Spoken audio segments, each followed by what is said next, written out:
Hey y'all, Mike with Cardboard Kingdom. Welcome back to another Disney Lorcana video. Happy Monday. I hope you and yours had an amazing weekend. We've got some exciting stuff to talk about today off the back of the Mayhem sale in combination with just some tournaments and whatnot. We're getting a lot of movement on some Enchanteds. We're seeing some very, very low listings across the board for a lot of Enchanteds. People kind of placing their bets for Reign of Jafar, as well as getting into rotations and looking at Fabled and on. People are kind of placing their bets on what Enchanteds they're gonna need for their decks. And so we're starting to kind of see a lot of price movement around those. Before we get into that, I will say that we got the rest of the Reign of Jafar Enchanted reveals. We got a Lilo, we got an Into the Unknown, we got a Wreck-It Ralph, we got a Captain Hook, and they cooked the set, like without a doubt. The art is just continuing to get better and better. I love Reign of Jafar as a set. I'm very, very intrigued to see how the market dynamics of Reign of Jafar, like just the singles and how everything shapes out, because I know a lot of us are falling on the game plan of, okay, I'm going to take a break from cases because I want to be ready for Fabled, but I do want to pick up a couple singles, so like I'll just buy those when they're on the market. That only works if everyone else is, doing the other thing where they all, like traditionally a lot of us buy several cases, we open them, we sell the singles, etc. That kind of gives us the market of the singles are a little bit more affordable for the decks. Enchanteds keep their value, but obviously there's a lot of them open, so that kind of drives the supply up. Buy pressure down, there's a lot of dynamics that come with a traditional set. Now, Reign of Jafar being kind of this lame duck in between Arcasia's Island and then Fabled, I don't know. We'll see. It's going to be a very interesting release, and see how the singles play out, and then it's going to flip flop. If we're seeing a ton of people, then okay, so not a lot of people are opening it. Expected value for the box is super high because the cards are super valuable. People are going to flood in, and then it's going to reverse, right? So there's just a lot to think about there. I'll quit prognosticating on Reign of Jafar release market dynamics. With that being said, getting into some of these cards that are very low listings, guys. Donald Duck, Flustered Sorcerer. This is the card that makes your opponent have to get to 25 lore to win the game, adding an additional 20% to their win con. Finally getting some love. Selfishly, I'm a massive fan of this card. Dark Magician Girl Donald Duck vibe, if you will. Very, very cool card. Arcasia's Island Enchanted's always hit. This card is no exception. An amazing illustration there by Rachel. Has seen a lot of buy pressure, and we are down to 4 or 5 copies on the market. 4 listings in total. A $200 card, kind of out of nowhere. It was readily available for around $100 for a while. It's been bought up, and now we're at a point where it is bought out.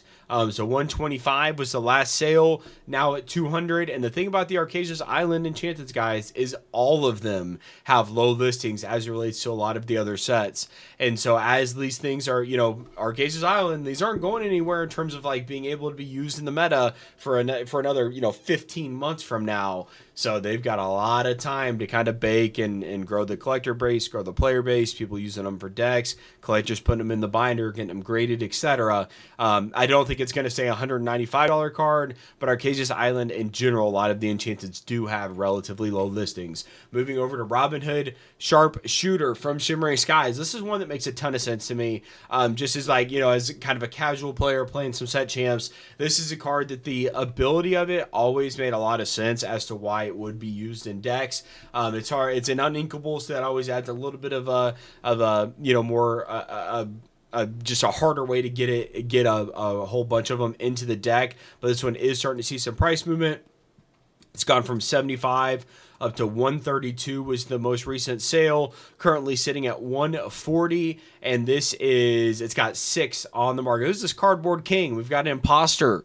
This is not me. They're real close. They're copyright infringement for my name that's not copywritten. It's not trademarked. The Cardboard King.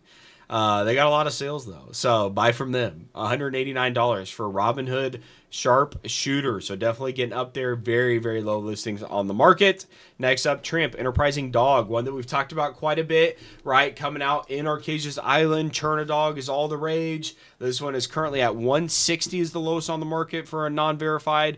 175 is the lowest verified. And we're sub 10 listings here, give or take, right? So just not a lot out there. Once again, Arcasia's Islands, typically Arcasia's Island Enchanteds do typically have a very low number of listings overall. Next up, Chernabog for the Cherna dogs out there in the same line with Tramp there. Definitely one that's seeing a lot of movement here. Now, I will say, anytime we see Into the Inklings Enchanted specifically performing well, that means that there's like there's going to be a lot of people playing this card, because Into the Inklings just has so much of it printed that really, out of any set, these should be the cheapest based on a sheer quantity standpoint.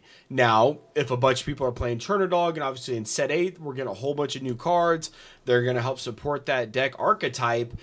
People are definitely going to start kind of leaning towards some of these Enchanteds, Chernabog being one of them. Price still pretty reasonable, but overall listings getting very, very low. According to TCGPlayer, we have 13 current sellers. I think it might even be less than that. I think we're closer to like 10, and then the lowest on the market is about 100. When we look back at recent sales history, it's right in line with where it has been, like right around 100, 90s, 100. We did see some sales down at 78, but it's one that, you know, we're staring at 10 listings that can move pretty quick when we get that low. So just wanted to put it on your guys' radar.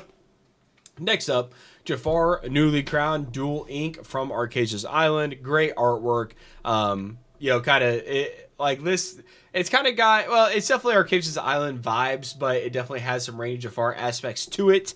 In terms of the art, just an awesome card. Absolutely awesome card. Definitely one that I wish I would have pulled. We are currently sitting at 131, lowest on the market. Total listings is 11 listings. We have seen this one spike, kind of go up and down. It was sub 100, then it got up to close to 150 for a while. Now it's kind of, you know, mid-range, right, in between 100 and 150. But anytime we get to this, you know, 10, 11 listings mark, they could go very, very quickly. So if you're in the market for a Jafar, this is one where at 130, I would probably be okay with pulling the trigger. It's not something I'm going to be jumping up and down for in terms of a purchase, but it's definitely one that that is very reasonable in my opinion.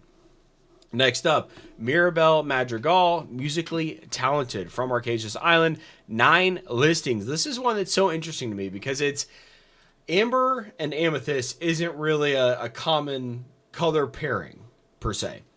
I haven't seen this card used in too many decks. I haven't played against it, I don't think, ever for all of Arcasia's Island. Now, obviously, we're starting to get Rain of Jafar, or we have Rain of Jafar reveals, so people may be cooking up some decks with those 2 ink types, but it's only got 9 listings. But it still has a very low price point of $67. Typically, what we've seen is if you're at that sub 10 listings, the price is usually going to kind of move in line with that, just from supply and demand. This is one where supply is low, but the price is still low. So very, very good price here if you are in the market for a Mirabelle Madrigal musically talented card. Yeah, I think it's got a lot of room to run. Should it find its way into decks, it's already very limited. Art's gorgeous, and Encanto, very popular IP for a lot of kind of like newer generation, you know, Disney fans, if you will. Yeah, Encanto is just a tremendous movie. All right, getting into what I think some of these cards that they're seeing movement, but there's one in particular that I feel like is just like completely undervalued. The Return of Hercules, one that has seen movement, right? So you can see all the sales here. 22 sales over that 3-day period. There's only 5 on the market, ranging from 88 to 133. Very, very low listings overall. Just not a lot for sale. Another Arcasia's Island Enchanted that has just been bought out to the max. But its price is still, you know, relatively reasonable at $88. What I think is going to give this card possibly another bump would be the fact that you can reveal a character from your card and play it, or from your hand and play it for free.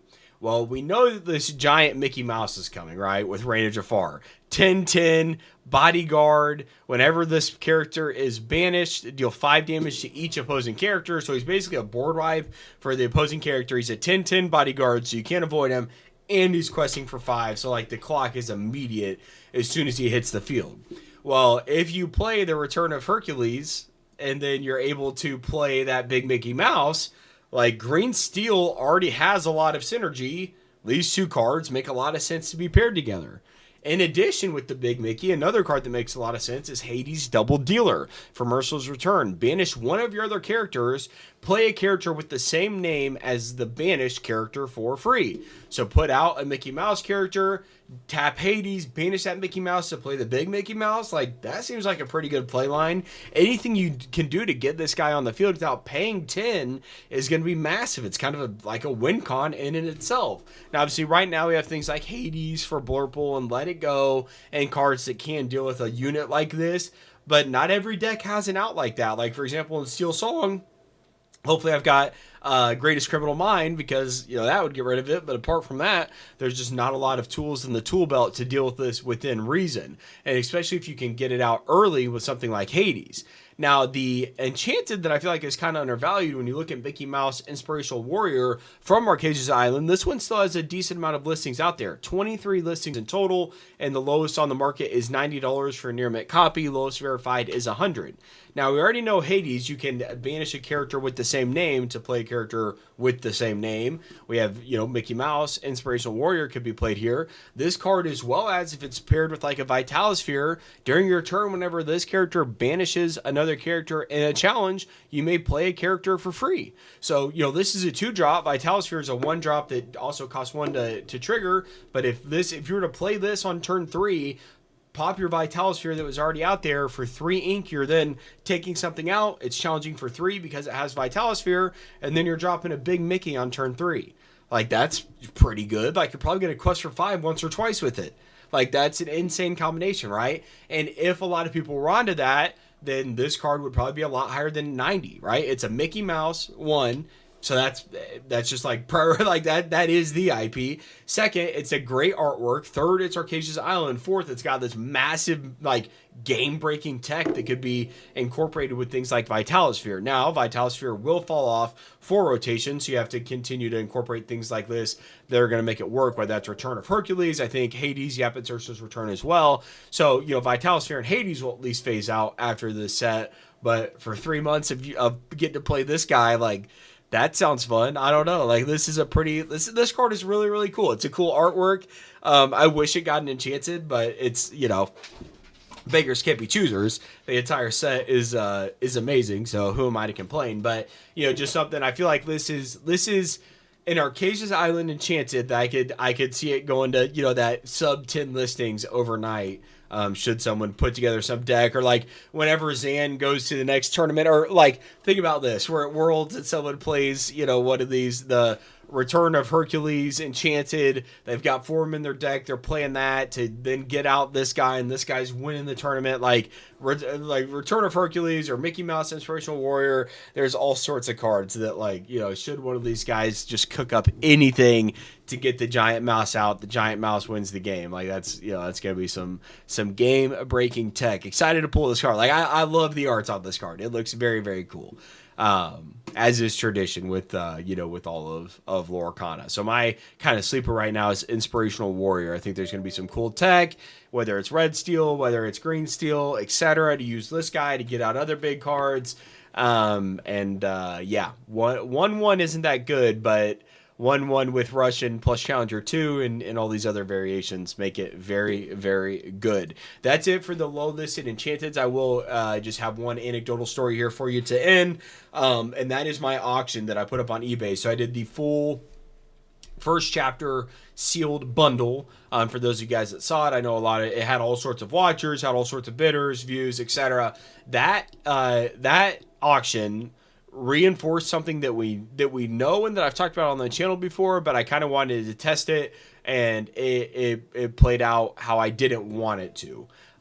So I put together a bundle of sealed, the first chapter. It had one of everything in it, essentially. So it had a sealed case, it had a sealed starter deck, it had a sealed trove, it had the gift set, it had sleeve booster packs, it had the booster bundle from Black Friday, had all the sealed first chapter stuff. I said, hey, here's a very mint case, like here's all this stuff at auction, set it for a 10-day auction, talked about it on video once, maybe twice, and put it out there. That the entire auction ended at $1,670. Basically, it didn't even cover the cost of the case and the trove. Like, if I just sold those two separately, it would be worth more than this, and I had all the other ancillary products on there as well. And so that was a good reminder that you should always piece things out when you can. Now, I got very, very lucky. The person that won this backed out of the buy, and so I was like, thank the Lord. Because, like, look, I need to buy a new car, right? I've talked about that on video a lot. My truck broke down. I'm getting a Tahoe, looking to put some more capital towards that. And this sale I was not happy with at all. Like, I was just like, damn, like, that stinks. And I know that you should always piece things out, and that's the best way to do it. But I just thought, given the channel's reach in combination with like this very minty case, very unique subset of products, like I just thought that there might be, you know, some extra premium on there, and there just simply was not. It got completely washed out, and it's a good reminder that there's a lot more buyers of something at $100, $200, $300 than there is at, you know, $1,500 plus. And I think that's ultimately what I ran into. The Lorcana market is just very immature right now in terms of collectors and things like that, and so therefore on these higher end sales, it's just hard to find the buyer pool to really drive high prices. So this is just a friendly reminder. I'm thankfully the person asked for to cancel the order. And I was like, you know what, gladly back out of that. So I didn't have to eat that one on the chin. But just a reminder, piece out the stuff that you're selling if you can. Right, I know not everyone can. You just have to sell your collection at whole, and I completely get that. But piece it out where you can, where it makes sense. And yeah, I was just very grateful when they asked to cancel it. So with that being said, guys, thank you very much for watching. I hope you all had an amazing weekend, a great Monday, and we will talk to you soon. Bye.